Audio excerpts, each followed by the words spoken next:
Quelles sont les 4 erreurs qui vous empêchent d'avoir une bonne gestion financière? Bonjour à tous, je suis Chris Tuttle, votre expert et votre coach en gestion financière. Mon but est de vous aider, vous qui avez des difficultés avec l'argent, à atteindre votre sérénité financière qui vous permettra de réaliser la vie de vos rêves. Si vous souhaitez recevoir plus d'informations concernant la gestion des finances personnelles, abonnez-vous à la chaîne dès maintenant si ce n'est pas encore fait en cliquant sur le bouton s'abonner et pensez surtout à cliquer sur la cloche des notifications qui se trouve juste à côté. Comme ça, dès qu'une nouvelle vidéo sera publiée, vous serez tout de suite informé dans votre boîte mail. Quand on souhaite avoir une bonne gestion financière, il est important de comprendre les raisons pour lesquelles on n'y arrive pas. Et beaucoup d'experts ont tendance à préconiser qu'il faut effectuer des activités individuelles ou des activités en groupe. En tout cas, le but, c'est de pouvoir évacuer toutes ces envies qui conduisent à la mauvaise gestion de vos finances personnelles. C'est peut-être bien, ça a l'air intéressant sur le coup. Mais en réalité, les amis, ce n'est que cacher le véritable problème, comme on cache un amas de poussière sous un tapis. Au bout du compte, ça finit par se voir et ça finit par nous retomber à la figure. Alors, comment faire justement pour avoir une bonne gestion financière? Eh bien, il faut identifier les raisons pour lesquelles ça ne va pas, mais identifier les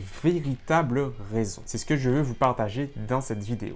La première erreur, elle vient de votre comportement financier. La gestion financière, c'est 20% de ce que l'on sait à ce sujet et 80% comment on agit vis-à-vis de ce sujet. Cela veut dire tout simplement que la principale raison pour laquelle vous n'arrivez pas à gérer votre argent est tout simplement la façon dont vous utilisez votre argent. Il faut comprendre qu'est-ce que vous faites dans la gestion de vos finances, quelles actions vous mettez en place, quels comportements vous avez, quelles habitudes vous avez qui vous conduisent vers des difficultés financières. Ou au contraire, quels seraient ces comportements à adopter qui vous amèneront vers une meilleure santé financière. C'est aussi simple que ça. Et ça nous amène justement à la deuxième raison pour laquelle vous avez du mal. La deuxième erreur, elle concerne ces achats qui peuvent être très souvent compulsifs. Dépenser, c'est normal. Acheter, c'est normal. Mais s'acheter une paire de chaussures tous les mois ou manger au restaurant toutes les semaines, est-ce que ça correspond à des dépenses normales et surtout est-ce que ça correspond à des dépenses adéquates vis-à-vis de votre budget? C'est une question que je vous invite à vous poser les amis et qu'il est important de comprendre parce qu'elle vous permettra de savoir si justement il s'agit d'achats nécessaires, de plaisir ou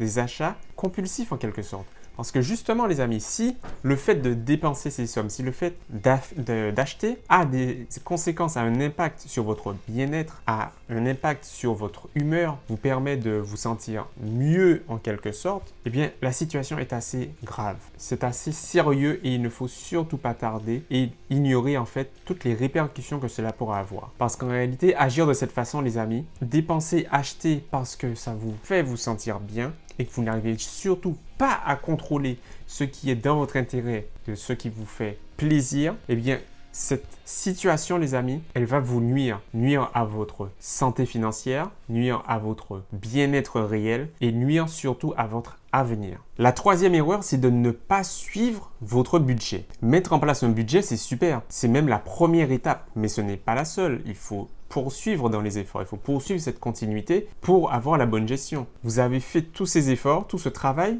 pour mettre en place un budget, mais il n'est pas suivi.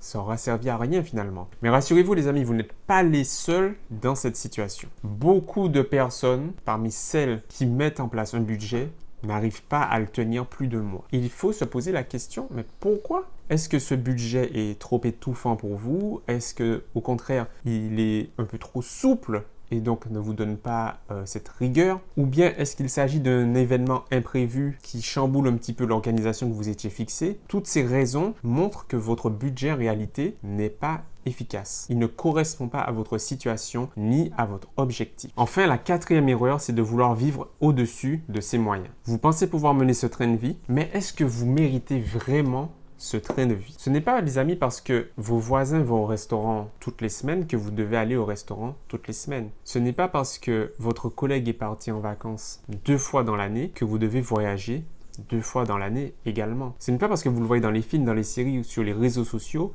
que vous devez vous aussi pouvoir mener votre vie de cette façon. C'est votre vie, les amis, avec ses particularités, avec vos rêves, vos ambitions, mais également avec vos obstacles qui vous sont propres. C'est votre vie et pas celle de X, Y ou Z que vous voyez tous les matins au travail, à côté de chez vous ou via votre écran de smartphone. C'est votre vie et la vôtre avec vos finances, vos moyens financiers et vos différents obstacles ou avantages qui vous permettront d'atteindre ce que vous voulez vraiment, ce qui vous correspond réellement. Très souvent, on estime avoir droit à un confort de vie que l'on ne mérite pas en réalité. Très souvent, on estime que l'on a droit à un certain confort de vie, mais en réalité, on n'a absolument pas les moyens de mener ce train de vie. Et il y a un adage qui dit, si tu ne peux pas te payer quelque chose 2 fois, alors tu n'as pas les moyens de l'acheter. Bien moi, je rajouterais, alors débrouille-toi pour avoir les moyens. Gérer ses finances personnelles, c'est vraiment très facile. Mais en réalité, nous sommes entourés par un certain nombre d'exemples et d'informations qui ne servent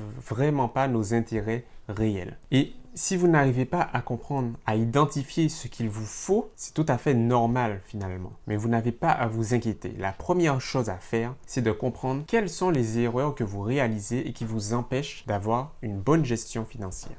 Une fois que c'est fait, vous pourrez repartir du bon pied et mettre en place les actions nécessaires qui vous permettront d'avoir une bonne gestion financière, tout simplement. Si vous souhaitez des résultats rapides, efficaces et qui durent dans le temps, je vous invite à me contacter, je peux vous aider à ce sujet. Il vous suffit de cliquer sur le lien qui se trouve dans la description de la vidéo. Si vous avez appris une chose nouvelle grâce à cette vidéo, les amis, si elle vous a été utile sur au moins un point, pensez à la liker et à la partager à un ami à vous qui pourrait être intéressé. Abonnez-vous à la chaîne si ce n'est toujours pas fait. Et puis bien sûr les amis, si vous avez vraiment envie d'avoir une meilleure gestion de vos finances personnelles, cela commence par un engagement réel. Cet engagement, je veux que vous le fassiez dès aujourd'hui, dès maintenant en fait, me faisant et en vous faisant la promesse que vous allez faire tout ce qu'il faut pour ne plus commettre ces erreurs de gestion financière. Dites-le moi dans les commentaires, c'est promis, je ne ferai plus ces erreurs de gestion financière. Vous allez voir que dès cette action, vous vous sentirez prêt pour aller au niveau supérieur et avoir la gestion financière, la sérénité financière dont vous avez réellement besoin. En attendant la prochaine vidéo, les amis, je vous dis à très vite. Prenez soin de vous. Bye!